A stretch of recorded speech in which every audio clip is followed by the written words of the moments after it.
በአሁኑ ወቅት በአማራ ክልል እየተካሄደ ባለው የህልውና ትግል ውስጥ ስማቸው በጉልህ ከሚነሱ አመራሮች መካከል አንዱ አስረስ ማረ ዳምጤ ነው። የቀድሞው የህግ ባለሙያና የአቃቢ ህግ መኮንን የነበረው አስረስ በትግሉ ደጋፊዎች ዘንድ የአማራው ጠበቃና በዲፕሎማሲያዊ ብቃቱ ዳግማዊ አክሊሉ ሀብተወልድ እየተባለ ይሞካሻል። ይሁን እንጂ ከዚህ ውዳሴ በተቃራኒ በአስረስ ተግባራት ላይ ጠንከር ያሉ ትችቶችና ክሶችም ይነሳሉ። በተለይም በገንዘብና በስልጣን ፍቅር መውደቅ፣ ከመንግስት ጋር በድብቅ መወዳጀትና በትግሉ ውስጥ ክፍፍልን መፍጠር የሚሉ ነጥቦች በስፋት ይነሳሉ። ይህ ዝግጅትም የአስረስ ማረን የህይወት ጉዞ፣ በትግሉ ውስጥ ያለውን አወዛጋቢ ሚናና በእርሱ ላይ የቀረቡበትን ከባድ ቅሬታዎች በጥልቀት ይዳስሳል። በዚህ ሰሞን ቡሬ ዳሞት ፋኖ የሚል ገጽ ላይ የወጣ ጽሑፍ በአማራ የህልውና ትግል ውስጥ ስላሉት የአስረስ ማረ ተግባራትና በትግሉ ላይ እያደረሰ ስላለው ጫና ዝርዝር ትችቶችን አቅርበዋል። ዝግጅታችንን በዚህ ጸሐፊ ክሶች ለመጀመር ተገደናል። አስረስ ማረ የአማራ ህዝብ የህልውና ትግል በይፋ ከመፈንዳቱ በፊት ወደ ጫካ ከገቡ ታጋዮች መካከል አንዱ እንደነበር ጸሐፊው ያሳስባል። ይሁን እንጂ አስረስ ማረ በጣም ገንዘብና ስልጣን ወዳጅ በመሆኑ በህልውና ትግሉ ሂደት በተደጋጋሚ የዓላማ መዋዠቅና ከመንግስት ጋር የመወዳጀት እንቅስቃሴ እንደሚታይበት ጸሐፊው ይገልጻል። ከቅርብ ጊዜ ወዲህ ደግሞ ከዚህ ቀደም የዓላማ ልዩነት አለን ብሎ እስከ መታኮስ ለደረሰውና በኋላም ለመንግስት እጅ ለሰጠው ለማስረሻ ሰጤ መረጃ በመስጠትና የቅርብ ግንኙነት በመፍጠር ላይ መሆኑን ጸሐፊው አረጋግጫለሁ ብሏል። ጸሐፊው እንደሚለው አስረስ ማረ በትግሉ ውስጥ ካበረከተው አስተዋጽኦ ይልቅ ትግሉ እንዲጓተትና ችግር ውስጥ እንዲገባ የሰራቸው የጥፋትና የክፋት ድርጊቶች ይበዛሉ። እነዚህን ስህተቶች እንዲያስተካክል ቢመከርም እርሱ ግን በጥቅል የጠላት ፕሮፓጋንዳ ነው በማለትና በማህበራዊ ሚዲያ ገጽታውን በመገንባት ቀጥሏል ይላል ጸሐፊው። አክሎም አስረስ ማረ ሆን ብሎ የሚፈጽማቸውን ጥፋቶች ትግሉን እንዳይጎዳ በሚል እስካሁን በትዕግስት ሲመለከቱት እንደቆዩ ገልጿል። ለአስረስ ማረ ተሰጠ የተባለው የመጨረሻ ማስጠንቀቂያ መነሻ የሆኑ ነጥቦችንም ጸሐፊው ዘርዝሯል። በአማራ ፋኖ ታጋዮች መካከል የተለያዩ የአካባቢ አንጃዎችን በመፍጠር እርስ በርስ እንዲገዳደሉ አድርጓል ይላል ጸሐፊው። እንደገለጸው ታጋዮቹን ቆለኛና አደገኛ በማለት እንዲሁም የእስክንድር ነጋ ደጋፊ ናችሁ በሚል እንዲከፋፈሉና አንዳንዶችም በቀጥታ እንዲረሸኑ አድርጓል። የሚተቹትን የአማራ ፋኖ መሪዎች መረጃ ለጠላት አሳልፎ በመስጠት በድሮንና በጠላት ተከበው እንዲመቱ አድርጓል ሲል ጸሐፊው ይከሳል። አስረስ ማረ የጎጃም ፋኖ ከህወሓት ጋር ግንኙነት እንዳለው በማስመሰል ለጠላት ፕሮፓጋንዳ ግብዓት የሚሆን ትርክት ይፈጥራልን ብሏል። በንጹሐን ሴቶች ላይ የተወሰደ እርምጃ ትክክል ነው ብሎ መግለጫ መስጠቱ ዓለም አቀፍ ማህበረሰብ ፋኖን በአሸባሪነት እንዲፈረጅ ሁኔታዎችን አመቻችቷል ሲልም ያክላል። የአማራ ፋኖ ብሔራዊ ንቅናቄ አፋብን ብቻውን እንደተመሰረተ በማስመሰልና በሌሎች መሪዎች ላይ የስብዕና ግድያ በመፈጸም የማህበራዊ ግድያ ዘመቻ ያካሂዳል ሲልም ጸሐፊው ይገልጻል። በጎጃም ፋኖ ውስጥ የአካባቢያዊነት ስሜት እንዲፈጠርና ፋኖች ከመዋቅር እንዲያፈነግጡ እየሰራ ይገኛልም ተብሏል። የጎጃም አርሶ አደር በነፍስ ወከፍ 2000 ብር እንዲከፍል በማስገደድ የሚሰበስበውን ገንዘብ ለታጋዩ ሳይሆን ለግል ሀብት መፍጠሪያው ያውለዋል እያለም ይከሰዋል። ጸሐፊው አክሎም ከመንግስት ባለስልጣናት ጋር በየቀኑ በስልክ እንደሚገናኝና የልጁ እናት ከውጭ መታ ከሱ ጋር ቆይታ ስትመለስ በመንግስት በኩል ምንም ችግር አለመፈጠሩ ከመንግስት ሰዎች ጋር ተባባሪ ስለመሆኑ ማረጋገጫ ነው ይላል። በትግሉ ስም የሚሰበሰበውን ገንዘብ ለግል ጥቅም በማዋል በባህር ዳር ከተማ በጓደኛው ስም ቤት እየሰራ መሆኑንም ጸሐፊው አክሎ ገልጿል። በመጨረሻም ጸሐፊው አስረስ ማረ ከዚህ የጥፋት መንገዱ የማይመለስ ከሆነ ያፈራቸውን ንብረቶችና ዝርዝር የሴራ ተግባራቱን ለህዝብ ይፋ እንደሚያደርግ አስታውቋል። ጸሐፊው በግሉ የቀረበው ትችት እውነት እንደሆነ የሚያምን ሲሆን በትግሉ ላይ እንቅፋት እየሆኑ ባሉ አመራሮች ላይ ጥናት ተደርጎ እርምጃ እንዲወሰድባቸው መጠየቁን ገልጿል። አስረስ ማረ ዳምጤ በምስራቅ ጎጃም ዞን በነብስ የሳር ምድር ወረዳ በመርጦ ለማርያም ተወልዶ አድጓል። በሙያው የህግ ምሩቅ ሲሆን ለረዥም ዓመታት በጠበቃነትና በዳኝነት ሲያገለግል ቆይቷል። ይሁን እንጂ በመንግስት ሰራተኝነት በቆየባቸው እነዚህ ዓመታት ስሙ ከሙስና ጋር በሰፊው ይነሳ ነበር።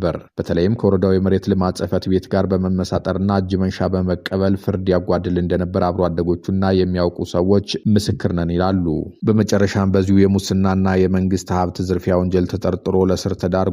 ይህ የእስር ቤት ቆይታው ግን ወደ ፖለቲካው ዓለም እንዲገባና ስለ አማራ ብሔርተኝነት ማሰብ እንዲጀምር ምክንያት ሆኖታል።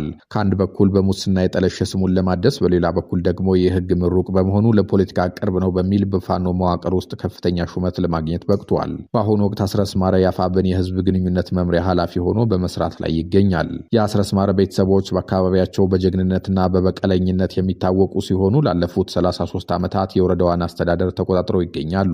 በቤተሰቡ ውስጥ በፋኖ ትግል ውስጥ ያሉ ታጋዮችና በብልጽግና ፓርቲ ውስጥ ያሉ አራጊ ፈጣሪዎች ቢኖሩም አስረስ በፋኖ ውስጥ ባለው ከፍተኛ ሹመት ምክንያት ቤተሰቦቹ በመንግስት ወታደሮች ጥቃትም ሆነ ማስፈራሪያ አይደርስባቸውም። ይህ የሆነው ቤተሰቡ ለማንም የማይበገር የታጠቀ ኃይል ስላለውና በመንግስት መዋቅር ውስጥም ያሉት ዘመዶቹ ስለሚከላከሉላቸው ነው። በሌላ በኩል የአስረስ ማረ የትግል ጉዞ ከሌላው የመርጦ ለማርያም ለማርያም ተወላጅ አርበኛ ማስረሻ ሰጤ ጋር ይቃረናል። ማስረሻ ሰጤ የቀድሞ የጦር ጀት አብራሪና የግንቦት ሰባት አባል የነበረ ቢሆንም አሁን አዲስ አበባ ውስጥ ነው።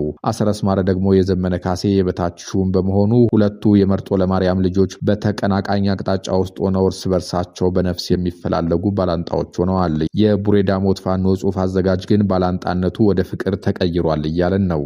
የፋኖ ትግል ደጋፊዎች አስረስ ማረ ዳምጤን የአማራው ጠበቃ ይሉታል። የህግ ምሩቅነቱንና የሰላ ተሟጋችነቱን የሚረት አንደበቱን ማወደሳቸው ነው። ዝነኛው ተሟጋችና ሰላሳይ ልደቱ አያሌው ምህረቱ ከአማራ የፖለቲካ ሰዎች ሁሉ መርጬ የማዳምጠው ሰው ሆኗል ሲል አድንቆታል። አስረስ ማረ ዳምጤ ከዘመነ አብርሆት በኋላ የመጣውን አመክንዮ ወይም ሪዝኒንግ የተባለ የስልጡን ሰዎች መለኪያ ያሟላ ወጣት እየተባለም ይሞካሻል። አስረስ ማረ ዳምጤ ወደ ጫካ ከመዝለቁ በፊት የአማራ ክልል አቃቢ ህግ ውስጥ ከፍተኛ ስልጣን እንደነበረው ይነገራል። ያም ስልጣኑ ለአማራ አሁናዊ ድቀት ተጠያቂ ተደርገው ከሚጠየቁት የብአዴን አድራጊ ፈጣሪ አመራሮች መካከል በረከት ስምኦንንና ታደሰ ካሳን ከአዲስ አበባ ባህር ዳር ድረስ ወስዶ በመክሰስ ለማሳሰር አስችሎታል። እንዲህ ያለው ተግባሩ በጥቅሉ የአማራው ጠበቃ አስብሎት ቆይቷል።